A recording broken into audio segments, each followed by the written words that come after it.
The bidding room went silent the moment the auctioneer read out lot number 41. I had been sitting in the back row of that dusty station hall for 6 hours, watching alien buyers throw credits at broken freighters and gutted mining rigs, waiting for something I could actually afford. My name is Daniel Ashworth, and on that day I owned exactly one working shuttle, a stack of unpaid docking fees, and a reputation for buying ships that everyone else called garbage. Lot 41 was different. The moment the holographic image of the ship flickered above the stage, every alien in that room leaned back in their seats instead of forward. A Kesserine trader 2 rows ahead of me actually stood up and walked out, and Voss diplomat sitting near the front covered her lower face with her hand, a gesture I later learned meant something close to dread. The ship itself did not look dangerous. It was an old Gozanti-class cruiser, scarred and pitted, drifting in a debris field on the edge of charted space. Its hull was dark, almost black, as if it had been scorched by something that left no trace. The auctioneer, a thin insectile creature named Tren, read the listing in a flat, uncomfortable voice. Unknown origin, no response to standard hailing protocols in 4,000 cycles, recovered near the edge of the Vaith expanse, sold as is, no warranty, no salvage rights disputed. Nobody bid. I raised my hand before I even finished thinking it through. The number I offered was almost insulting, barely enough to cover the auction house fee. Tren's mandibles clicked together in what I now recognize as surprise, maybe even concern. She asked me twice if I understood the terms. I said yes, both times. The gavel came down, and just like that, I owned a ship that an entire hall of seasoned alien buyers had refused to touch. For a moment, nobody clapped. Nobody congratulated me. The silence in that room felt heavier than any noise could have been. It took me 3 days to reach the debris field where the cruiser waited. My shuttle, a rattling little transport I called the Windrunner, was not built for long hauls, and I spent most of that time going over the listing data again and again, trying to understand why an entire room of buyers had looked at a free ship and decided it was not worth the risk. The closer I got, the stranger my instruments behaved. My scanners kept flickering between readings, showing the cruiser as fully powered one moment and completely dead the next.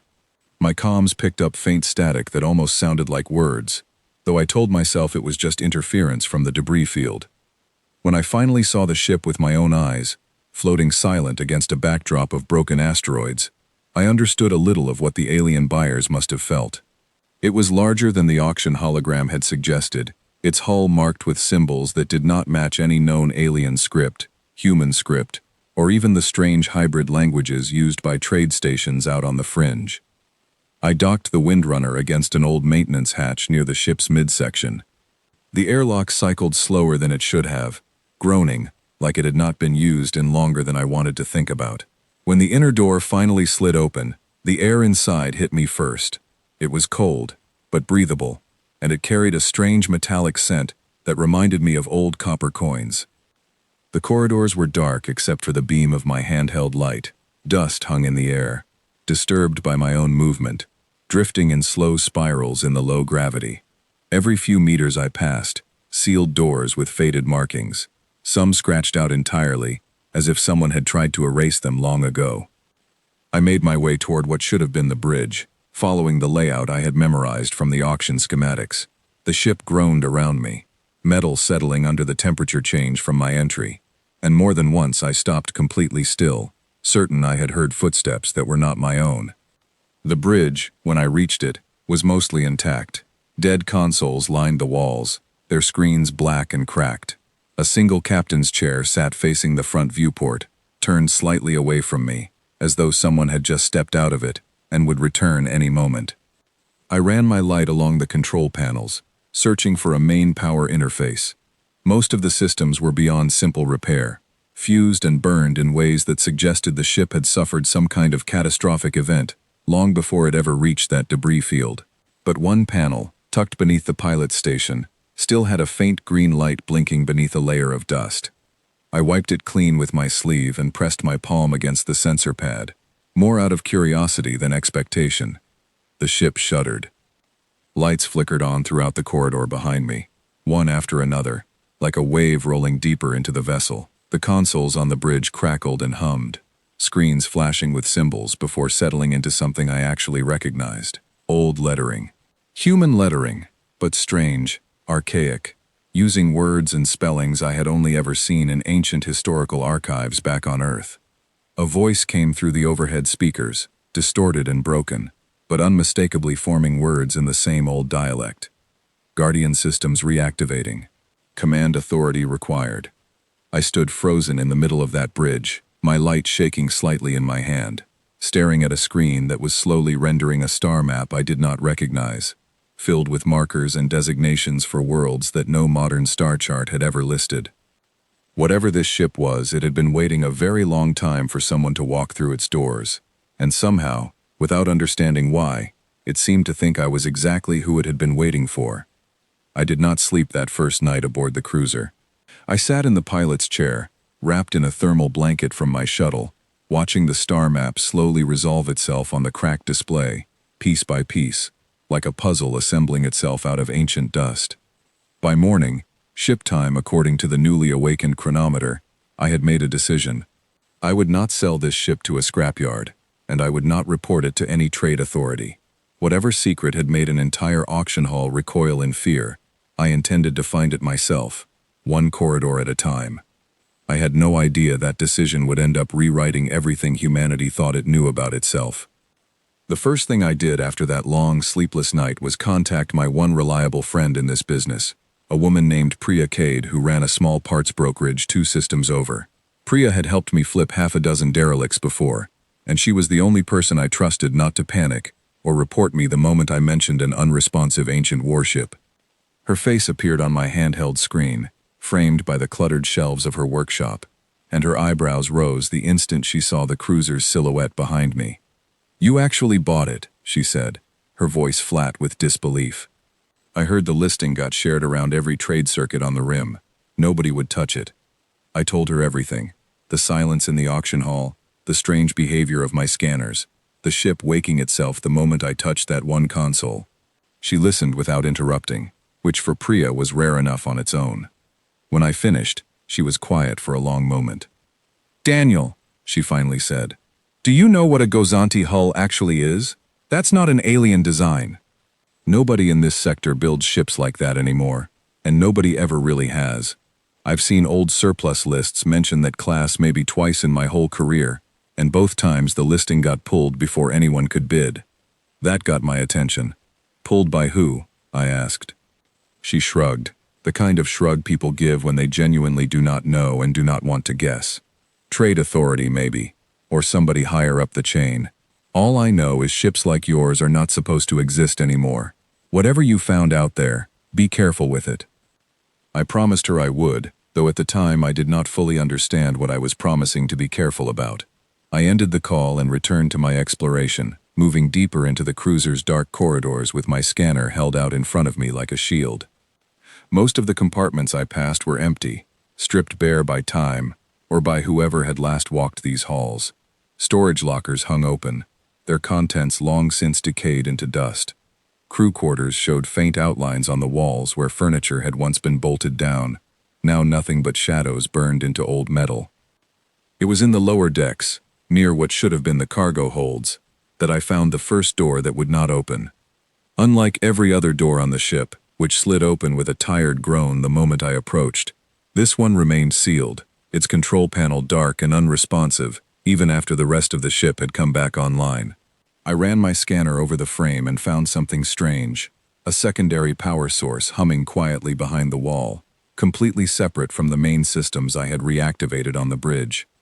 Whatever was behind that door, the ship itself seemed determined to keep it hidden, even from me.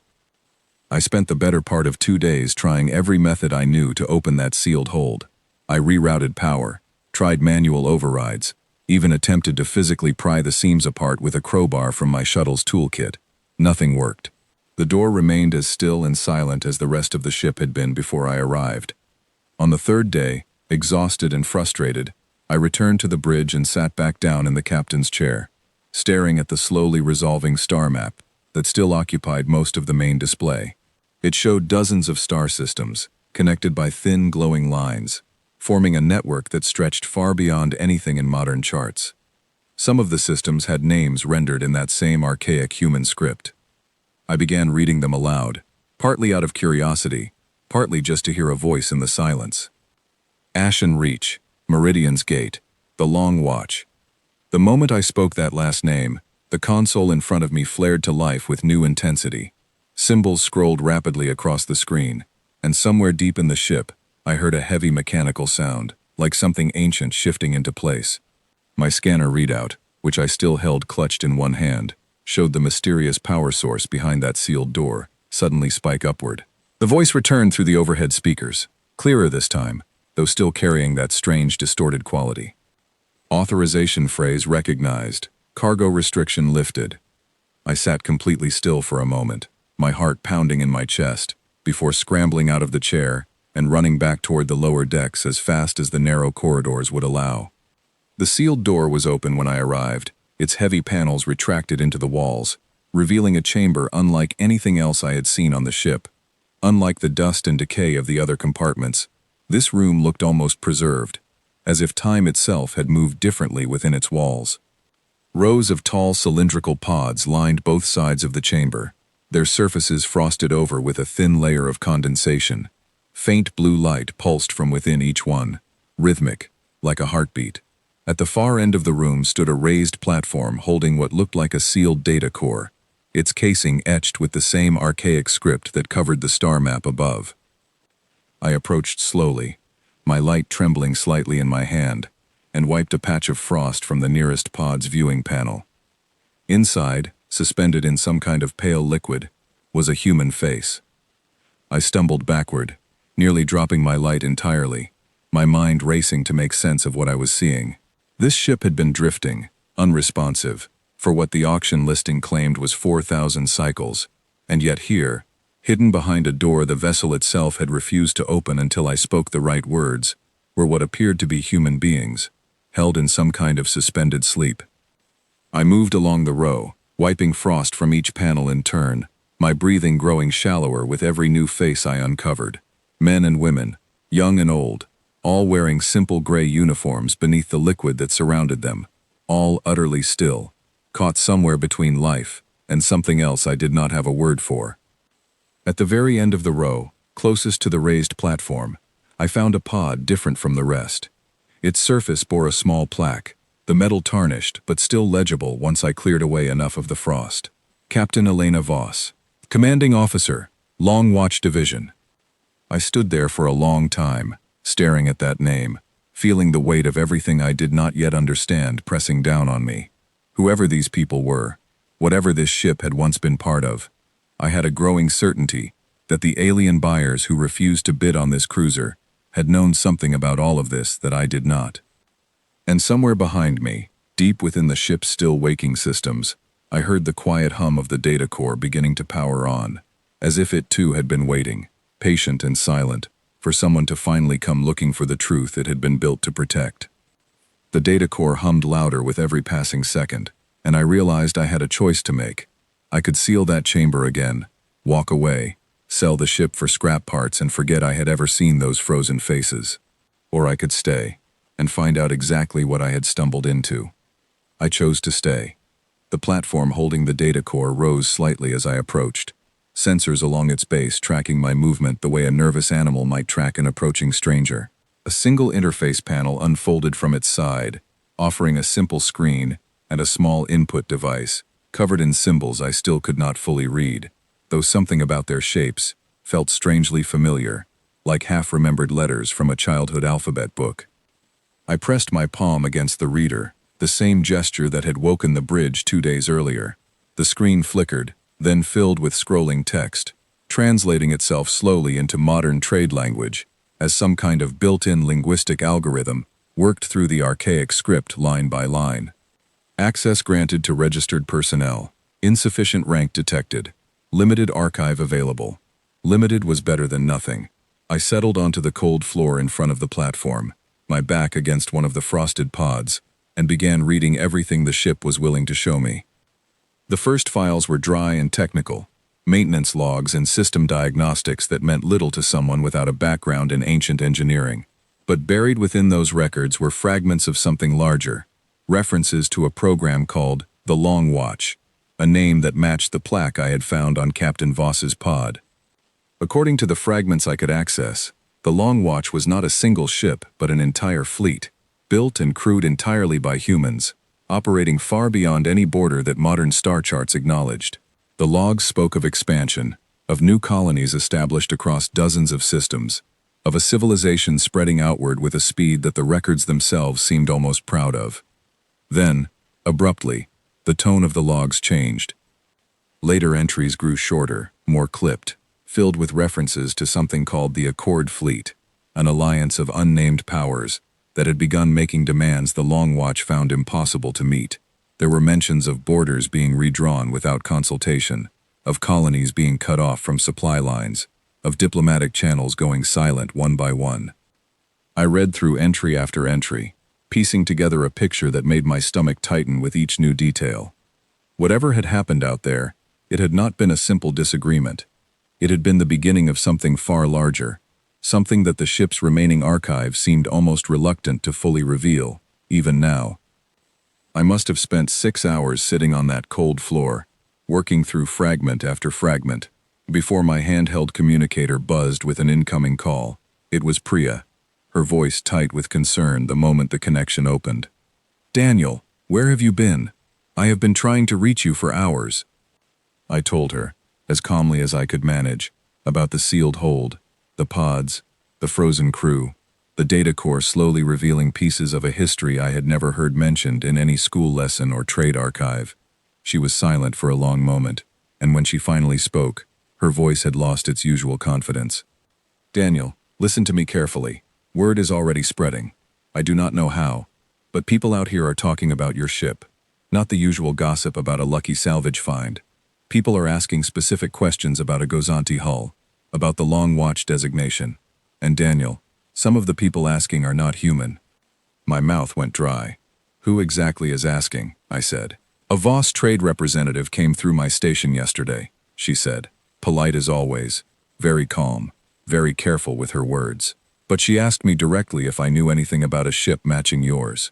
I told her I did not, which was true at the time. But Daniel, she did not seem surprised by the question. She seemed like she had been expecting someone to ask it eventually. I thought back to the auction hall, to the Voss diplomat who had covered her face the moment the cruiser's image appeared.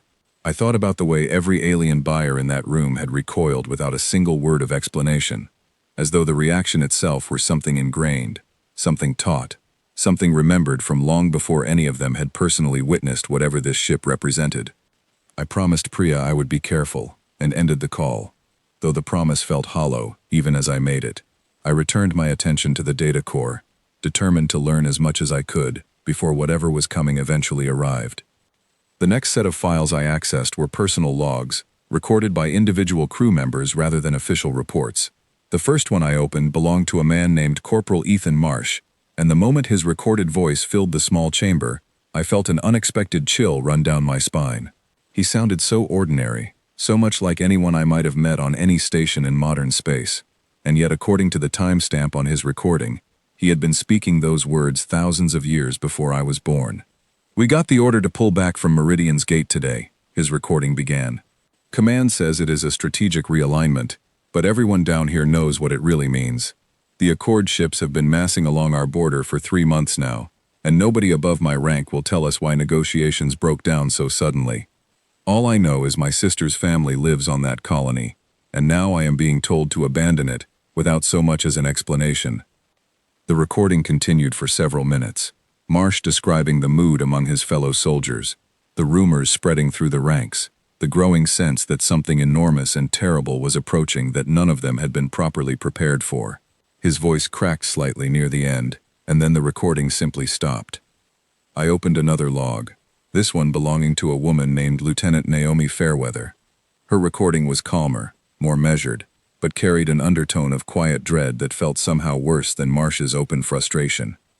"Command finally briefed the officers today," she said. "I am not supposed to record any of this, but I think someone needs to know the truth, even if it is only for my own memory. The Accord is not simply asking us to withdraw. They are demanding a complete halt to all human expansion, permanent and unconditional. When our ambassador asked why, after everything our people have built together in good faith, the Accord representative said something I will never forget. He said humanity grows too quickly, adapts too easily, and that no single species should be allowed to become what we are already becoming. I sat frozen, the words hanging in the cold air of that chamber long after the recording had ended. I opened log after that, piecing together a slow, creeping picture of escalation, diplomatic channels closing one by one, trade routes being blockaded without formal declarations, colonies reporting strange ships appearing at the edges of their systems, watching, waiting, never making contact, and through it all, a growing sense among the Long Watch crew that whatever the Accord feared about humanity, that fear was only becoming stronger the longer humanity continued simply existing. Near midnight, ship time, I finally reached a log that made everything else fall into place. It belonged to Captain Elena Voss herself, the woman whose frozen face I had uncovered hours earlier in the pod nearest the platform. Her voice, when it played, was steady and calm, carrying the weight of someone who had clearly made peace with an impossible decision long before she ever spoke the words into her personal recorder. "If anyone ever hears this recording," she began, "then something has gone very differently than we planned, and I am glad of it, whatever the reason. We have made the decision to withdraw entirely, not just from the border colonies, but from known space itself. The Accord believes they have won, that humanity has finally accepted its limits and retreated in defeat. Let them believe that. It will buy our people the time they need." I leaned closer to the speaker, my pulse quickening. "We are sending our surviving fleets scattered across uncharted regions," she continued, "hiding what remains of our expansion in places the Accord will never think to look. And we are sending our core populations somewhere far simpler, far quieter, a small world we identified generations ago as a viable fallback should our expansion ever face exactly this kind of threat. Our historians and record keepers will ensure that world forgets everything about who we once were and everything we once built.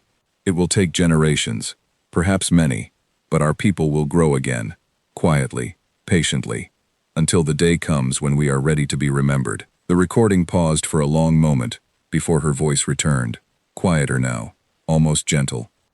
"If you are hearing this, and you carry no memory of the Long Watch, of the Accord, of any of what I have just described, then our plan worked exactly as intended. Whoever you are, whatever world you now call home, know this. You are not new, you are not young, you are the continuation of something far older and far greater than the smallness of your current world could ever suggest. Wake gently, remember carefully, and when you are ready, come find the rest of us." The recording ended, and the chamber fell silent except for the quiet hum of the data core and the faint pulsing blue light from the row of frozen pods surrounding me. I sat there for a long time afterward, staring at nothing in particular, trying to absorb the sheer scale of what I had just learned. If what Captain Voss described was true, then everything modern humanity believed about its own history, its slow, humble development from a single struggling world outward into the stars, was nothing more than a carefully constructed cover story, designed centuries ago by people who had once commanded fleets and colonies scattered across dozens of star systems. We were not new to the galaxy. We had simply been asleep, hiding in plain sight, waiting. And now, apparently, without ever intending to, I had woken something up. I did not leave that chamber again, for almost an entire day.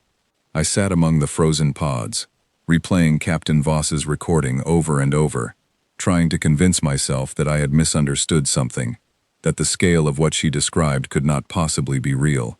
But the more I listened, the more the pieces from earlier in my exploration began fitting together into a single, undeniable shape. Eventually, hunger forced me back to my shuttle, and it was there, sitting alone in the Windrunner's small galley with a cup of lukewarm coffee, that I finally allowed myself to think clearly about what to do next. I could not simply ignore what I had found. Frozen human beings, a data core filled with historical records that contradicted everything modern civilization believed about its own past, and an increasing number of alien traders suddenly asking pointed questions about my ship. Whatever I chose to do, doing nothing was no longer an option. I contacted Priya again, and this time her face on the screen looked genuinely worried, rather than merely curious. "You need to hear something," she said before I could even speak. That Voss representative came back to my station again this morning. She was not alone this time. There was a Kesserine official with her, and a third person I did not recognize at all.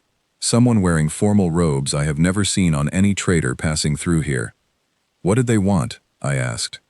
They asked directly if I knew the current location of a Gozanti hull matching a specific designation, she said. I told them I had no idea what they were talking about, which is technically true since you never gave me exact coordinates. But Daniel, the way they asked, it did not sound like idle curiosity. It sounded like they already suspected the ship still existed, and were simply confirming it. I felt a cold weight settle in my chest. Priya, I said carefully, how much do you know about something called the Accord? Her expression shifted immediately, confusion replaced by something closer to alarm. Where did you hear that name? She asked. I explained, briefly, what I had found in the data core, the recordings from Captain Voss, the descriptions of an ancient conflict between a spreading human civilization and an alliance of frightened alien powers. Priya listened without interrupting, her face growing paler with every sentence. When I finished, she let out a long, unsteady breath.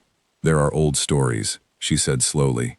The kind traders tell each other late at night, when the deals have gone quiet and everyone has had a little too much to drink. Stories about a species that grew too fast, too strong, and had to be stopped before it could grow any further. Nobody ever names the species directly. It is always just referred to as the ones who vanished, or the silent ones. I always assumed it was just an old myth, something meant to keep newer species cautious about overreaching. I never once considered it might have been about actual humans. If it is true, I said, then that ship of mine is not just old salvage. It might be the last surviving proof of an entire chapter of history that somebody worked very hard to erase. Priya was quiet for a long moment, and when she finally spoke again, her voice had steadied into something more determined.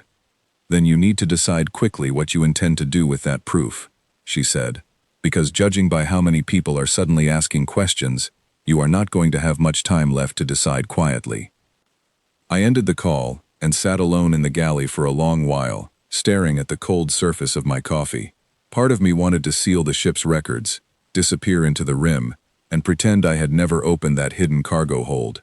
But another part of me, growing stronger with every passing hour, refused to let that option feel acceptable. If everything the data core described was true, then somewhere among the stars there might still be surviving pieces of the old human fleets Captain Voss had scattered across uncharted space. Generations of descendants who had grown up never knowing where they truly came from, waiting, just like she said, for the day someone finally came looking. I made my decision that night. I would not sell the ship. I would not hand it over to any trade authority or salvage guild. I would learn everything the data core was willing to teach me, and I would find a way to bring what I learned back to the people who deserved to know it most. The ordinary men and women of modern Earth who had spent their entire history believing they were the newest, smallest species in a much older galaxy. Returning to the cruiser's lower deck, I settled back in front of the data core's interface panel, determined to push past whatever remaining restrictions still limited my access. The screen still displayed the same message from before, informing me that my current authorization allowed only limited archive access, insufficient for the higher-ranking records the ship clearly still protected. I thought back to how the earlier restriction on the cargo hold had lifted only after I spoke certain names aloud from the star map, phrases the ship itself seemed to recognize as some form of authorization key. I returned to the bridge, pulled up the star map once more, and began reading through every system name displayed across its glowing network, hoping something would trigger the same reaction. Most names produced no response at all. But when I reached a cluster of systems near the edge of the chart, labeled with a designation that translated roughly to the Cradle Reserve, the console flared briefly, and a new message appeared. Secondary authorization detected. Command lineage verification required. Command lineage. The phrase repeated itself in my mind as I tried to understand what it meant. Verification of what exactly, and by what method? I had no idea. I ran my scanner over every inch of the bridge, searching for some kind of biometric device or additional interface I might have missed. It was my scanner itself that eventually gave me the answer, picking up a faint energy signature emanating from beneath the captain's chair. I knelt down and found a small compartment built into its base, sealed shut, but clearly designed to be opened by someone who knew exactly where to look. After several minutes of careful searching, I found a hidden latch, and the compartment slid open, revealing a small case containing what looked like an old identification chip, along with a folded piece of material that had somehow survived the centuries far better than anything else on the ship. I unfolded the material carefully, my hands trembling slightly, and found it to be some kind of preserved document, written in the same archaic human script that covered the rest of the ship, though this particular document had clearly been handled and folded many times before being sealed away. Using the ship's slowly improving translation algorithm, I worked through the text line by line, and what I found explained far more than I had expected. The document was a personal letter, written by Captain Voss herself, addressed not to any official authority, but to a family member, someone named Miriam, who the letter identified simply as her daughter.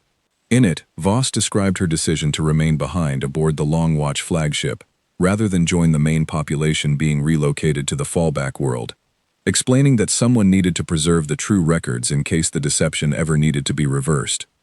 "I am leaving this ship in a dormant state," she wrote, "hidden among the debris fields where I believe it will remain safest, until command lineage can be properly verified by a descendant capable of proving their connection to what we once were.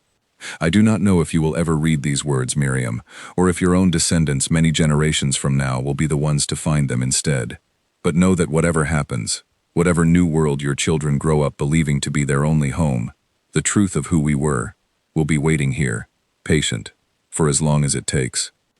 I sat back in the pilot's chair, the folded letter still resting in my hands, and felt the full weight of what I had stumbled into settle over me like a physical thing. Command lineage verification did not simply mean proving I was human. It meant proving some kind of direct genetic connection to the very bloodline Captain Voss herself had once belonged to, a connection that seemed impossibly unlikely for someone like me, an ordinary scrapper who had grown up on a mid-tier colony, with no particular family history worth mentioning. And yet the ship had already responded to me twice, waking fully at my touch, unlocking its cargo hold at my spoken words. Whatever verification process it intended to use, some part of its systems had clearly already begun testing me against a standard I did not yet understand. I spent the remainder of that night searching through every remaining accessible file on the data core, hoping to find some explanation of how the verification process actually worked. Eventually, buried deep within a technical maintenance log rather than any official record, I found a brief note explaining that the ship's systems were designed to analyze biological markers unique to the founding families of the Long Watch program. Markers that had been deliberately introduced into the fallback population, sent to the world identified only as designation Earth Prime, ensuring that eventually, given enough generations, someone among their descendants would carry the necessary genetic signature to reactivate the full archive. I sat completely still after reading that final line, staring at the glowing screen in front of me, understanding fully for the first time exactly why this particular ship had woken so readily at my presence, and why an entire auction hall of alien buyers had refused to even consider bidding on something that, to them, must have represented an old and terrible warning, finally beginning to stir back to life. Whatever ordinary life I had lived up until that point, whatever simple assumptions I had carried about my own family, my own history, my own place in the galaxy, all of it now felt impossibly small compared to the truth quietly waiting inside that ship's memory banks. I was not simply a scrapper who had gotten lucky at an auction. According to everything the ship's systems seemed to be telling me, I was something the Long Watch had been waiting thousands of years to find. Understanding what the ship wanted from me was one thing. Deciding whether to give it was something else entirely. I spent the following morning walking the cruiser's corridors slowly, trying to clear my head, though the endless rows of dark compartments only gave me more time to think about everything Captain Voss's letter had implied. If the ship truly required proof of a specific bloodline before releasing its full archive, then somewhere in my own family history, buried generations back, there had to be a connection to the Long Watch program, whether I had ever known about it or not. I returned to the data core chamber and approached the interface panel once more. The message about command lineage verification still glowed steadily on the screen, patient in a way that felt almost deliberate, as though the system itself understood that whoever eventually stood before it would need time to accept what was being asked. I pressed my palm against the reader a second time, this time holding it steady rather than pulling away out of instinct. The screen flickered, and a thin beam of pale light swept slowly across my hand, warm rather than uncomfortable, lasting only a few seconds before retracting back into the panel. Analyzing, the screen read. I stood there, barely breathing, watching a small progress indicator crawl slowly across the display. The chamber around me seemed to hold its own kind of silence, the frozen pods lining the walls glowing steadily with their faint blue light, as though even they were waiting for the result. After what felt like several long minutes, the screen changed. Genetic marker confirmed. Lineage percentage, 62. Command authorization granted at provisional level. I let out a breath I had not realized I was holding. 62% was apparently enough, though the system's use of the word provisional suggested there might still be limits to what I could access. Regardless, new files began populating across the screen immediately, far more numerous than anything I had been shown before.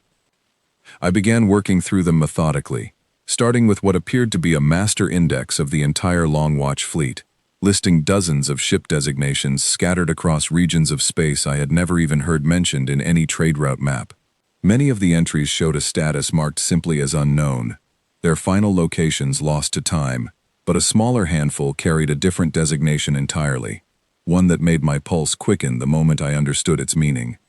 Active dormant status.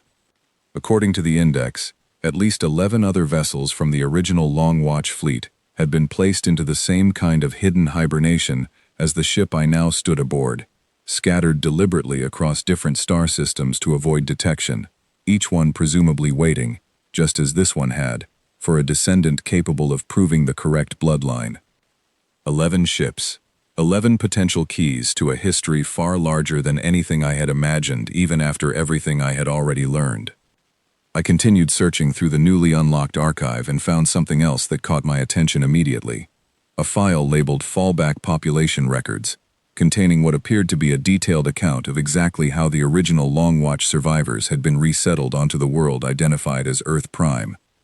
According to the records, the relocation had not been a single event but a careful, gradual process spanning several generations, designed specifically to avoid leaving any obvious trace of its true origin. Families were split apart deliberately, memories suppressed through methods the file described only in vague technical terms, and entire communities were seeded quietly into different regions of the planet, allowed to develop independently of one another, so that no single unified narrative would ever survive to raise suspicion among later generations. It explained so much about the strange gaps and contradictions scattered throughout humanity's earliest recorded history, mysteries that historians on modern Earth had spent centuries debating without ever reaching any satisfying conclusion. According to what I was reading, those unanswered mysteries were not accidents of a young, developing civilization. They were the deliberate, carefully engineered scars left behind by a much older one, doing everything possible to hide in plain sight. I sat with that realization for a long time, feeling something shift inside me that I struggled to fully name. It was not quite pride, though there was some of that mixed in. It was closer to a strange kind of grief, for a history so thoroughly buried that an entire species had grown up believing itself young and small, never once suspecting the truth of what it had actually already accomplished, and lost, long before any of them were born. My handheld communicator buzzed again that afternoon, and this time it was not Priya. The message came through an unfamiliar frequency, formal in tone, requesting a direct conversation regarding what it called a matter of significant mutual interest. The sender identified themselves only as a representative of the Voss Trade Consulate, the same faction Priya had warned me about days earlier. I hesitated for a long moment before accepting the connection, unsure whether doing so was wise, but ultimately deciding that avoiding the conversation entirely would only delay whatever confrontation was clearly already approaching. The face that appeared on my screen belonged to a woman with pale, silver-toned skin and calm, deliberate eyes, her expression carefully neutral in the way of someone trained for delicate diplomatic conversations. She introduced herself as Ambassador Leora Thren, and her voice carried the same careful, measured tone I remembered from the diplomat in the auction hall. "Mr. Ashworth, she began. "Thank you for accepting this connection. I understand you may already suspect the nature of my inquiry." I kept my expression as neutral as I could manage. "I am listening," I said. Her eyes studied me carefully through the screen, as though searching for something specific in my reaction. "My government has become aware that the vessel you recently purchased matches records connected to what our historical archives refer to only as the Long Watch designation," she said. "I will be direct with you, since I suspect you have already learned enough to understand why this matters. There are those within my government who view the reactivation of any such vessel as a serious cause for concern." "And what does your government intend to do about that concern?" I asked carefully. Ambassador Thren paused before answering, choosing her next words with obvious care. "That depends greatly on what you intend to do with what you have found," she said. "Some among my people believe the wisest course is to ensure the ship, and everything aboard it, quietly disappears once more. Others, myself included, believe that path only postpones an inevitable reckoning that should have happened honestly generations ago." I studied her expression for a long moment, trying to gauge how much of what she said reflected her own personal views versus an official position she had been instructed to deliver. "And which side are you on, Ambassador?" I asked finally. She held my gaze steadily through the screen. "I am on the side that believes the galaxy has spent long enough pretending an old fear justifies continued deception," she said. "But I must warn you, Mr. Ashworth, not everyone shares that view, and some of those who disagree possess considerably more resources than a simple diplomatic consulate. If you intend to reveal what you have found, I would strongly advise doing so carefully, and quickly, before others decide the matter for you." The conversation ended shortly afterward, leaving me staring at a blank screen, the weight of her warning settling uncomfortably in my chest. Whatever path I chose from here, it was becoming increasingly clear that I would not be allowed the luxury of choosing it slowly. I returned to the data core that evening, with a renewed sense of urgency, determined to gather as much verified information as possible before deciding my next move. Among the newly unlocked files, I found something I had not expected. A series of encrypted transmission logs the ship had apparently continued receiving even during its centuries of dormancy, faint signals captured automatically from passing communication traffic across the region.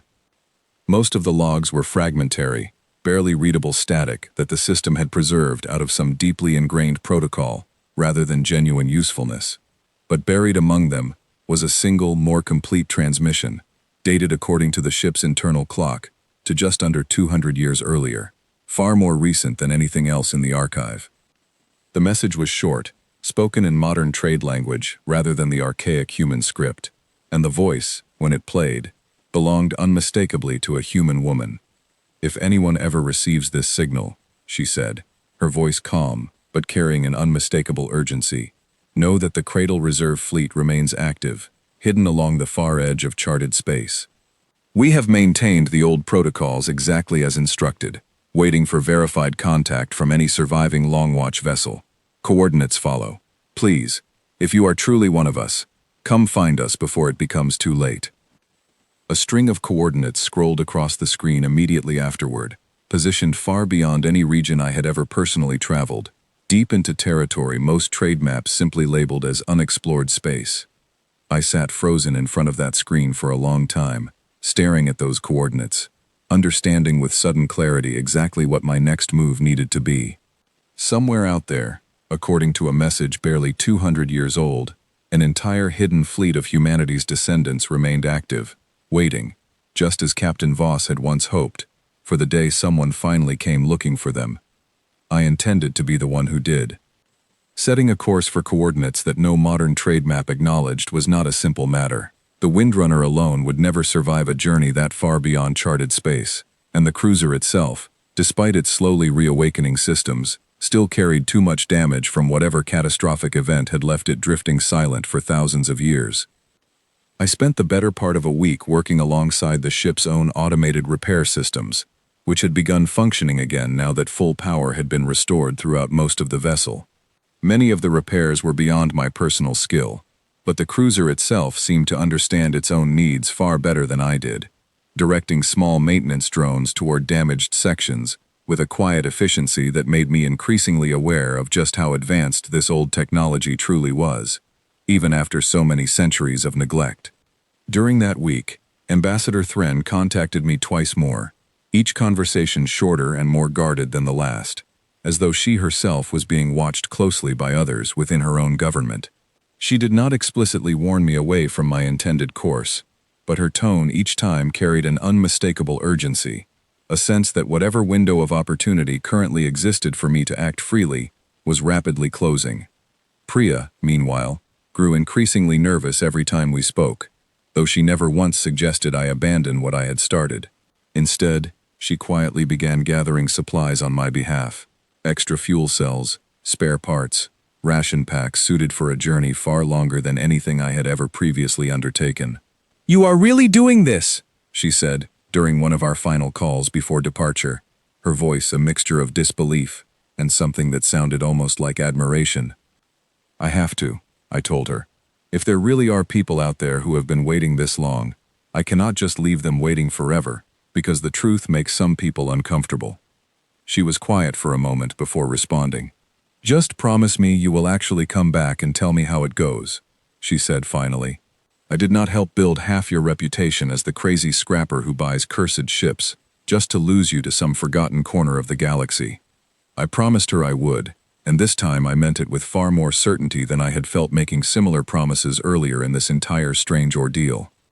The cruiser's systems finished calculating a viable course 3 days later, plotting a route that would take considerably longer than I had originally hoped, winding carefully around several regions the navigation computer flagged as high risk due to unstable stellar phenomena. Even with the delays, the ship estimated the total journey at just under 3 weeks, a time frame that felt both impossibly long and strangely urgent given everything Ambassador Thren had implied about a closing window of opportunity.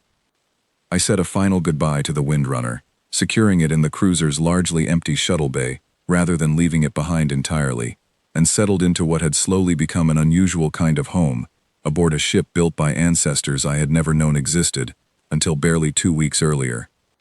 The first several days of travel passed uneventfully, the cruiser's systems handling most of the actual piloting, while I spent my time continuing to work through the data core's archive, slowly building a clearer picture of exactly what the Long Watch had once been before its sudden, forced retreat from known space. I learned about entire cultures that had developed among the scattered colonies, traditions and customs shaped by generations living far from any central authority. I learned about technological achievements that, even accounting for the natural exaggeration of old records, suggested a level of advancement modern humanity had not yet managed to fully rediscover on its own. And I learned, slowly and carefully, about the specific fear that had ultimately driven the Accord to demand humanity's retreat in the first place. According to several officer-level records I finally gained access to, the core of the Accord's concern had never truly been about aggression or territorial ambition on humanity's part. The Long Watch fleet, despite its size, had rarely, if ever, initiated conflict with neighboring species. Instead, the fear stemmed from something far more abstract, an observed pattern of adaptability that alarmed the older, more established powers of that era. Humanity, according to these old assessments, adjusted to new environments, new challenges, and new technologies at a pace the Accord found genuinely unsettling. Colonies, established on hostile worlds, thrived within a single generation. Technologies borrowed or reverse-engineered from other species were often improved upon within a matter of years rather than centuries. And perhaps most concerning to the Accord, humanity's population and territorial expansion continued accelerating, even during periods of hardship that would have slowed or halted the growth of nearly any other known civilization. It was not malice the Accord feared, one particularly detailed strategic assessment explained. It was simply the mathematics of unchecked growth, projected forward across enough generations, eventually outpacing every other species combined, regardless of any specific intention behind it. I found myself staring at that particular file for a long time, turning the implications over slowly in my mind. It was strange, sitting alone aboard an ancient warship built by people who had once frightened an entire alliance of alien civilizations simply by existing and continuing to grow, to reconcile that history with the modern humanity I actually knew, a humanity that considered itself the newest, smallest, least significant species currently active among the stars. If the old fear had been justified even partially back then, I found myself wondering exactly what might happen once modern humanity eventually learned the truth of its own forgotten past. On the 12th day of the journey, the cruiser's sensors picked up something unexpected, a faint distress signal broadcasting weakly from a small, unmarked vessel drifting directly along our plotted course. The ship's systems flagged it automatically, requesting my authorization before adjusting course to investigate. I hesitated only briefly before granting permission. Whatever caution Ambassador Thren's warnings had instilled in me, I could not simply ignore a genuine distress call, especially this deep into unexplored territory where rescue from any other source seemed unlikely. The vessel, when we finally reached it, turned out to be a small independent trader, its hull scarred from what looked like recent damage, though nothing that immediately suggested hostile action, rather than simple mechanical failure. The cruiser's systems established a tentative communication link, and after a tense few moments, a young man's face appeared on the display, exhausted but clearly relieved. "Thank every star you found me," he said, his voice hoarse. "My engine core failed 4 days ago. I have been drifting ever since, hoping someone would eventually pass close enough to hear my signal."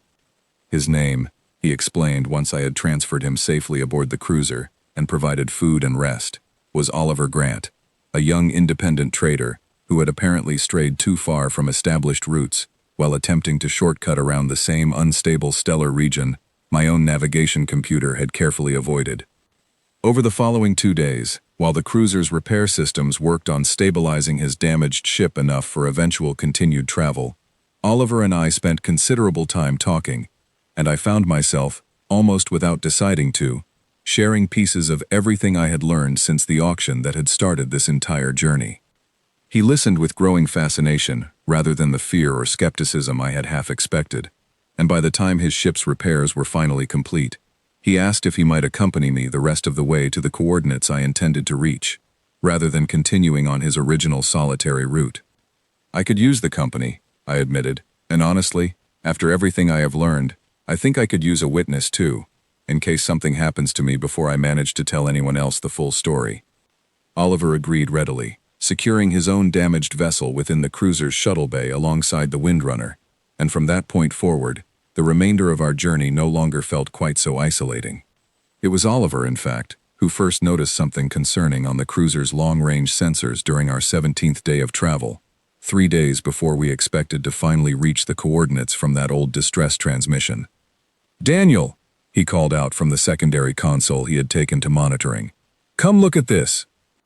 I hurried over to find him staring intently at a faint sensor reading, 3 distinct energy signatures, trailing steadily behind us, at a distance just far enough to remain difficult to identify with certainty, but close enough that their presence could not be entirely coincidental. "They have been matching our course changes for the last several hours," Oliver said quietly. "Whoever they are, I do not think they are simply traveling in the same general direction we are." I stared at the readings for a long moment, feeling a familiar cold weight settle back into my chest, the same feeling I had experienced upon first receiving Ambassador Thren's initial warning.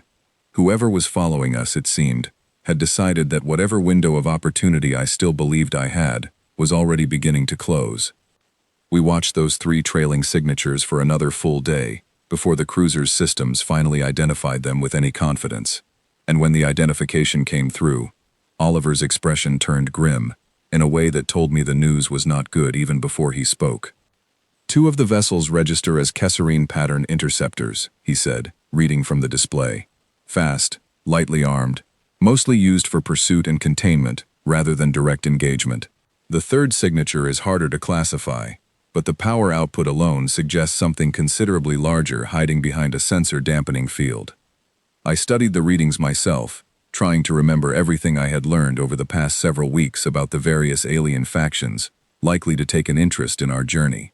Priya had mentioned a Kesserine trader walking out of the auction hall the moment the cruiser's image first appeared, and Ambassador Thren had specifically warned me that some parties possessed considerably more resources than her own consulate.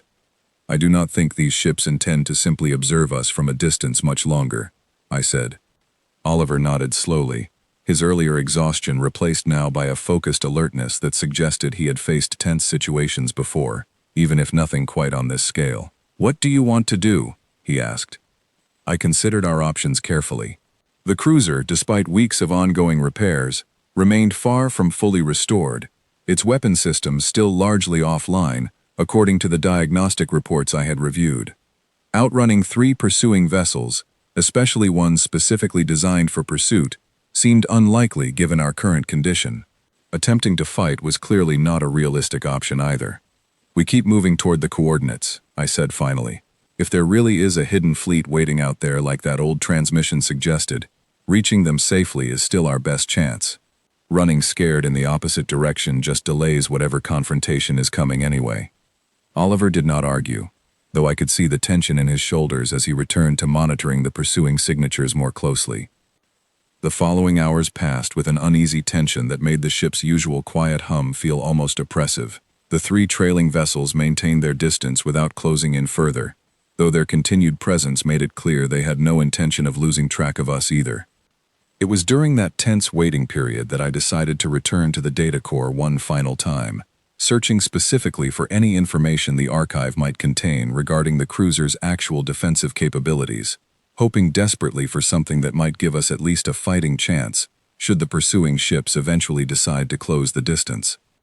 What I found instead was something I had not previously noticed.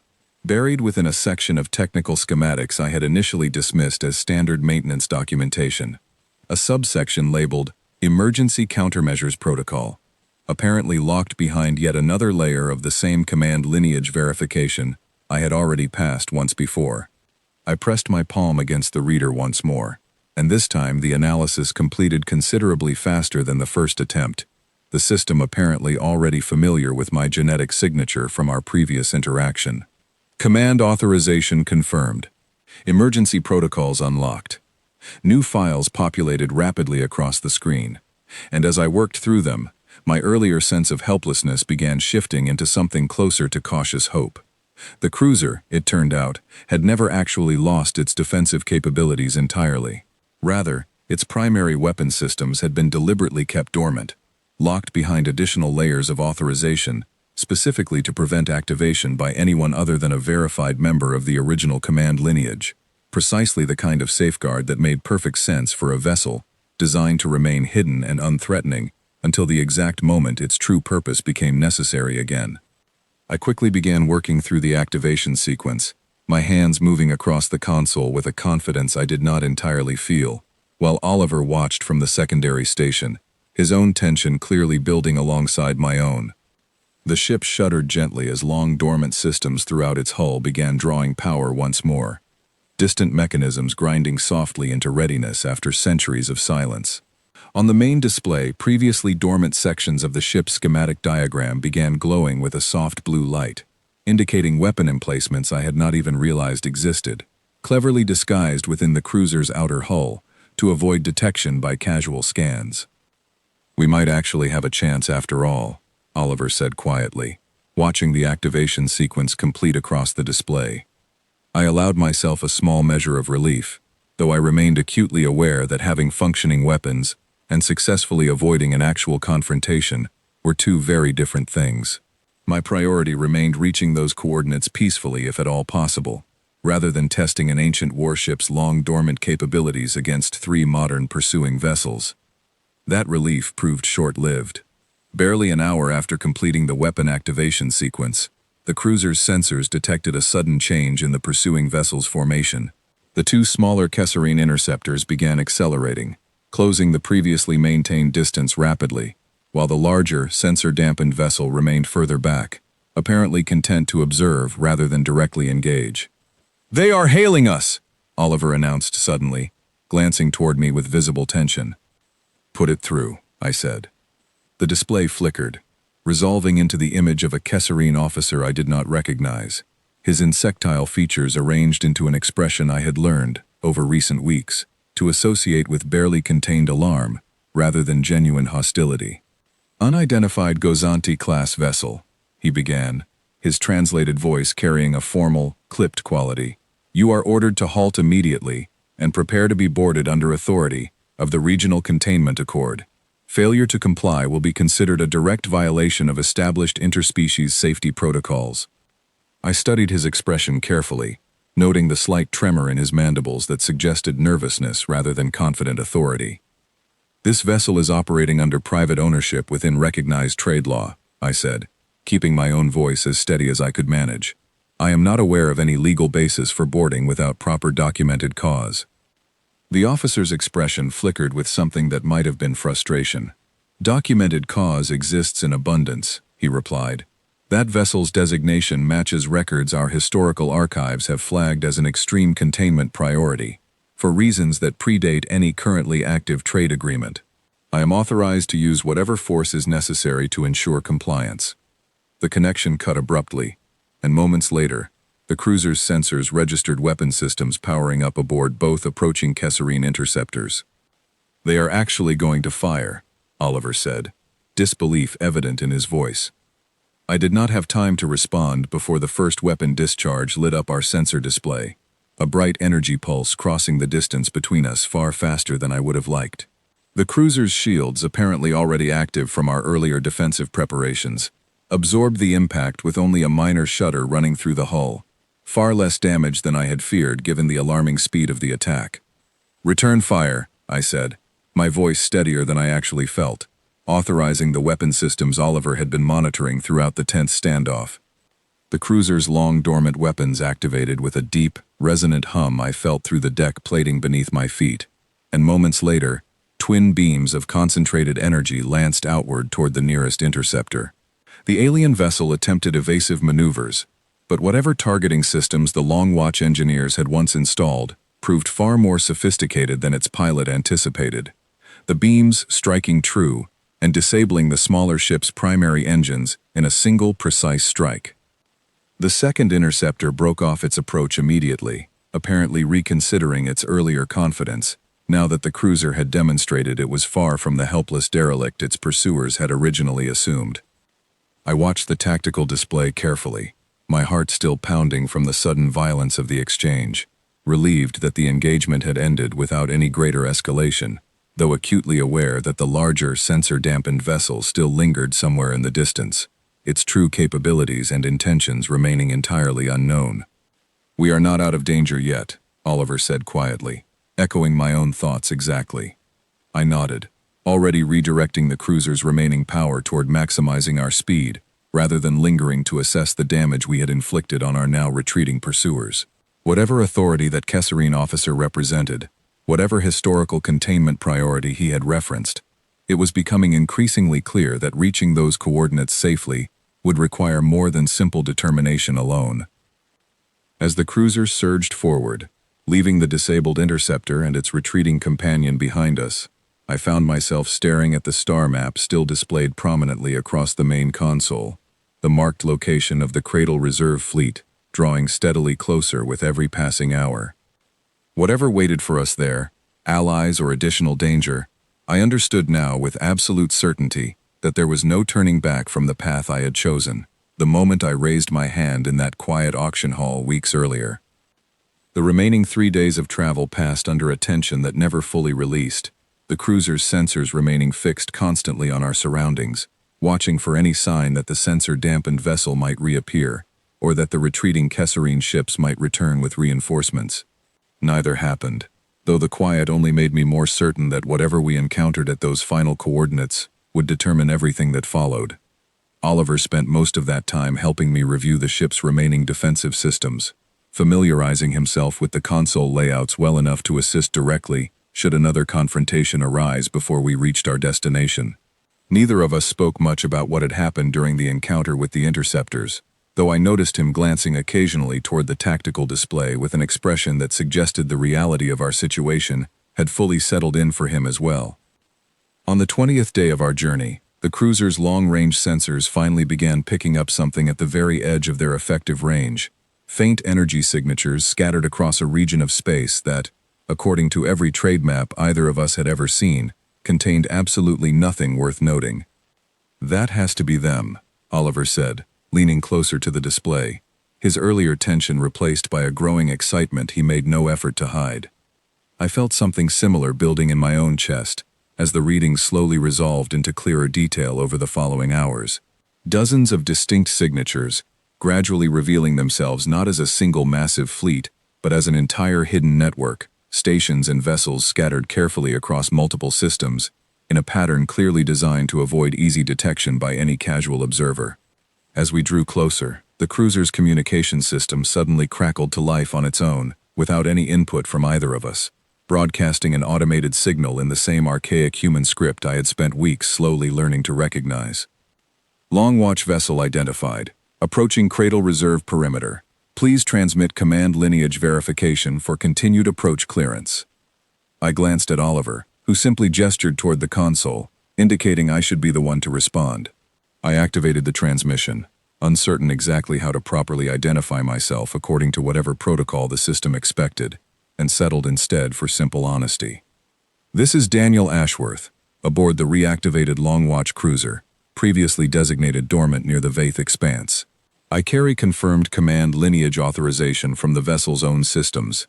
I am seeking contact with the Cradle Reserve Fleet regarding matters described in a transmission received approximately 200 years ago.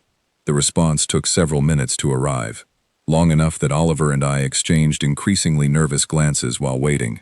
When it finally came, it was not an automated message but a live voice, calm and measured, carrying an unmistakable note of cautious hope. Cruiser confirmed, the voice said. Command lineage verification received, and cross-referenced against our own historical registry. Mr. Ashworth, if what you are telling us is accurate, you may be the first verified contact this fleet has received from an active Long Watch vessel in over 3 centuries. Please hold position and prepare to be escorted to our primary station for direct verification. Moments later, several smaller vessels detached from the distant cluster of signatures, moving toward us with a controlled precision that suggested a level of organization far beyond what I would have expected from a hidden fleet operating in complete isolation for so many generations.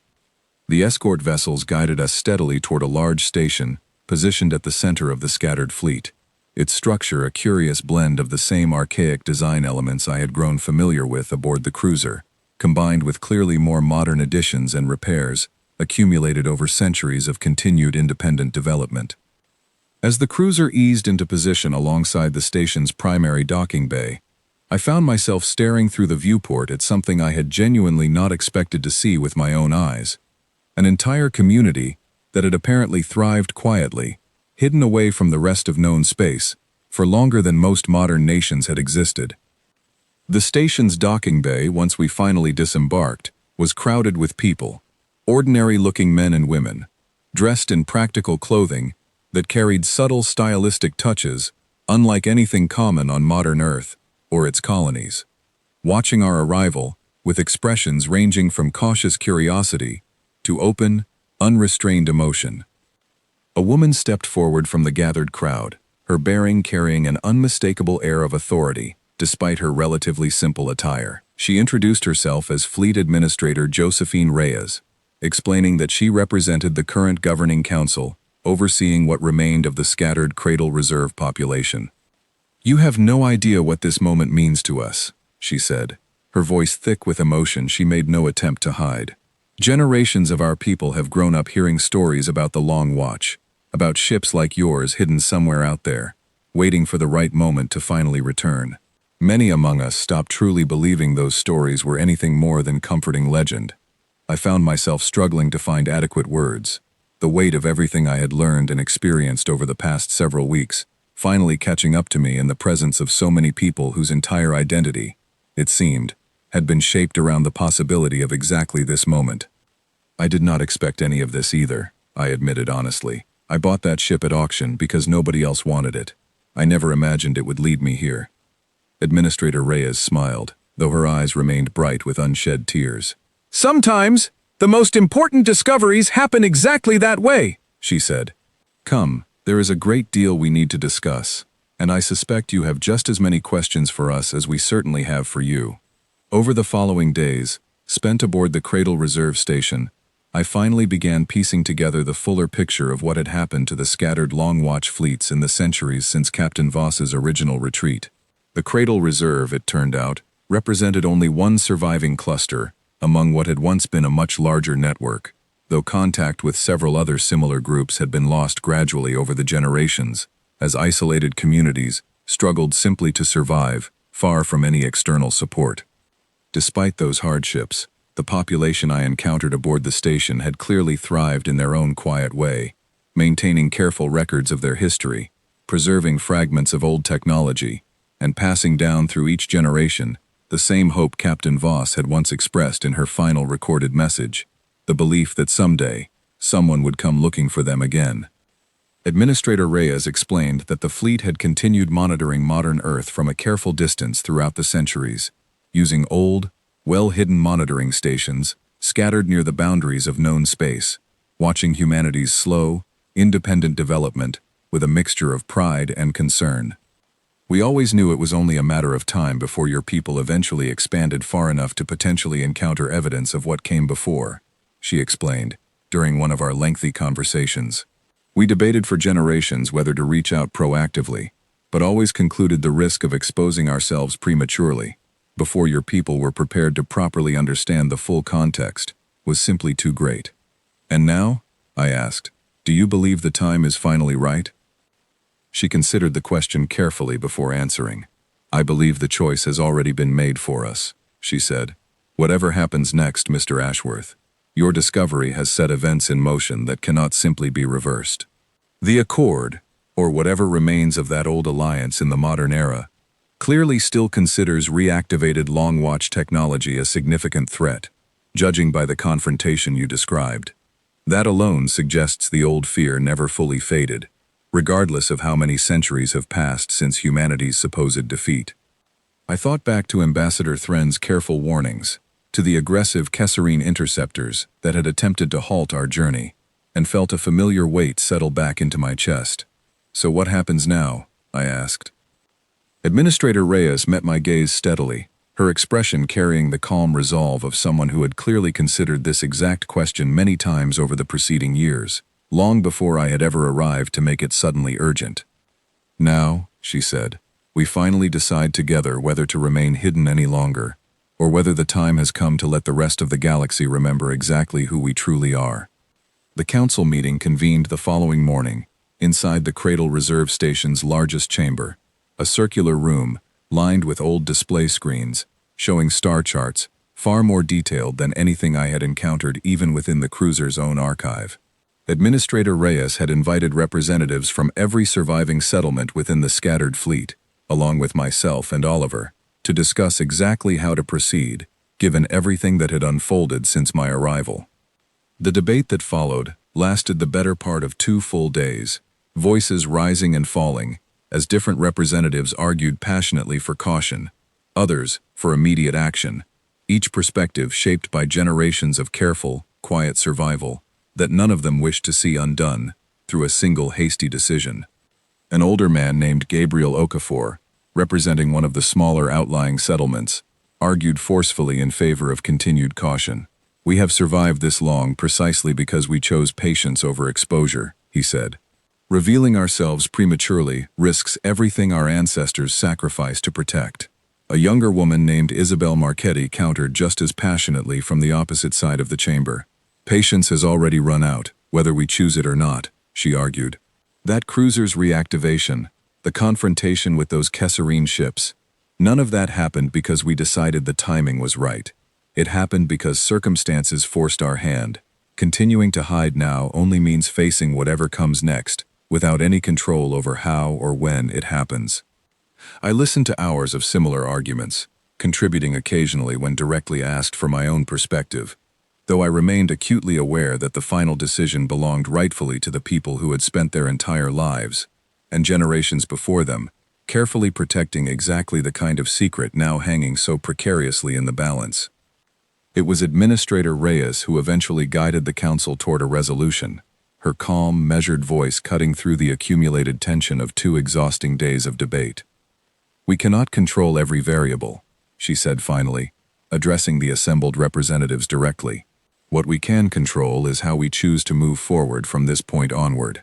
I propose we do not simply announce ourselves to the wider galaxy immediately, nor do we retreat back into complete isolation and hope the danger simply passes us by.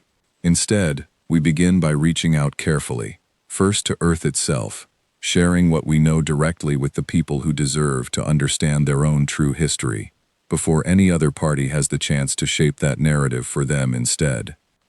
The proposal received far more support than any previous suggestion offered during the lengthy debate, and after a final round of discussion, the Council ultimately voted in favor of Administrator Reyes's careful, measured approach. I found myself unexpectedly at the center of the plan that followed, given my unique position as the person who had originally reactivated the dormant cruiser and successfully located the Cradle Reserve fleet in the first place. Administrator Reyes explained that my continued involvement would help establish credibility with modern Earth's governing authorities, since I represented a living connection between their familiar, everyday existence and the ancient history the fleet intended to reveal. Over the following weeks, preparations began in earnest for what the Council eventually termed simply the Return, a carefully coordinated effort to establish direct, verified contact with Earth's modern governments, accompanied by enough documented evidence from the reactivated cruiser's archive to prove beyond reasonable doubt the authenticity of everything about to be revealed. I contacted Priya throughout this period, sharing as much as security protocols allowed regarding what I had discovered and the plans now underway. Her reaction, once the full weight of the situation became clear to her, shifted gradually from cautious disbelief to genuine excitement at witnessing history unfold in real time. Ambassador Thren also reached out once more during this period, her expression notably more relieved than during our previous conversations, upon learning that the Cradle Reserve Council intended a careful, controlled disclosure rather than any sudden, chaotic revelation. "This is precisely the outcome many of us within the consulate hoped for," she said during our final conversation before the return officially began. "A measured approach benefits everyone involved, human and Accord successor states alike. Perhaps this old fear can finally be properly addressed, rather than simply perpetuated indefinitely through continued silence." The day the return finally began, I found myself standing once more aboard the reactivated cruiser. Now accompanied by 3 additional long-watch vessels the Cradle Reserve fleet had carefully prepared for the historic journey back toward Earth itself. Administrator Reyes traveled alongside me, along with a small delegation representing the broader fleet, while Oliver remained behind temporarily to help coordinate ongoing communication between the Cradle Reserve and our approaching group. The journey back toward Earth felt entirely different from my earlier desperate flight toward the Cradle Reserve coordinates, the accompanying vessels providing both practical protection and a profound sense that I was no longer facing whatever challenges lay ahead entirely alone. Word of our approach had been carefully transmitted ahead through verified diplomatic channels, ensuring Earth's governing authorities received advance notice rather than being caught entirely by surprise. Still, nothing could have fully prepared the reaction that greeted our small fleet's arrival within Earth's own solar system, weeks later, after a journey filled with careful diplomatic groundwork laid every step along the way. Modern Earth's combined governing council convened an emergency session within hours of our fleet's confirmed arrival, and Administrator Reyes, alongside a carefully selected group of representatives, was granted immediate audience to present the full, documented history of the Long Watch, the ancient conflict with the Accord, and the true origins of humanity's supposedly humble development. I watched from a secondary viewing chamber as the presentation unfolded, observing the shifting expressions among Earth's assembled representatives as centuries of carefully constructed historical assumptions began crumbling before their eyes, replaced by an entirely different understanding of exactly who humanity had always truly been. The immediate aftermath proved every bit as complicated as Administrator Reyes had anticipated during our earlier discussions. Some governments reacted with genuine excitement, eager to reconnect with the broader Long Watch heritage and explore the vast, largely unclaimed regions of space the old records described. Others reacted with understandable caution, wary of provoking renewed conflict with whatever remained of the Accord's original successor states, some of whom, like the Kesserine authorities responsible for the earlier attack on our cruiser, clearly still viewed humanity's reawakening with genuine alarm. Diplomatic tensions rose considerably in the weeks that followed, negotiations stretching across multiple species and governing bodies as the wider galaxy adjusted to the sudden, undeniable revelation that the quiet, unassuming human civilization they had grown accustomed to dismissing as young and inexperienced actually represented the direct continuation of a power once significant enough to provoke an entire alliance into demanding its complete retreat. Yet amid all that complicated diplomatic maneuvering, something else began happening across Earth itself, something far more personal and profound than any formal negotiation between distant governments. Ordinary people, upon learning the true history so long hidden from them, began responding, not with fear or confusion, but with a quiet, growing sense of connection to a past far richer and more significant than anything they had previously believed themselves to possess. Historians scrambled to re-examine long-standing mysteries throughout human history in light of this new understanding, suddenly finding explanations for patterns and gaps that had puzzled scholars for generations. Communities that had long felt disconnected from any clear sense of shared origin found themselves instead part of a much larger, continuous story, stretching back far further than anyone had previously imagined. I returned to my ordinary life gradually over the following months, though nothing about that life felt quite as ordinary as it once had. Priya's small brokerage business flourished considerably once word spread of her involvement, however peripheral, in the events surrounding the return. Oliver eventually rejoined Cradle Reserve Society more permanently, finding within that reconnected community a sense of belonging he later told me he had never quite managed to find anywhere else. As for myself, I found that my own identity had shifted in ways I was still working to fully understand. I was no longer simply a scrapper who occasionally got lucky at derelict auctions.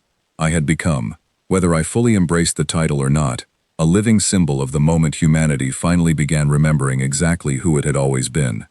Late one evening, months after the initial chaos of the return had finally begun settling into something resembling manageable diplomatic routine, I found myself once more aboard the old cruiser, sitting quietly in the same captain's chair where this entire journey had first truly begun.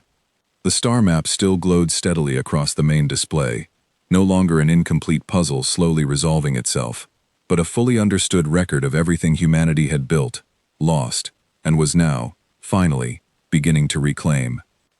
I thought back to that quiet auction hall, to the silence that had fallen over an entire room the moment a scarred, forgotten cruiser appeared on the stage, and to the strange, almost impossible sequence of events that had led me from raising my hand out of simple desperation to standing at the center of history's rewriting.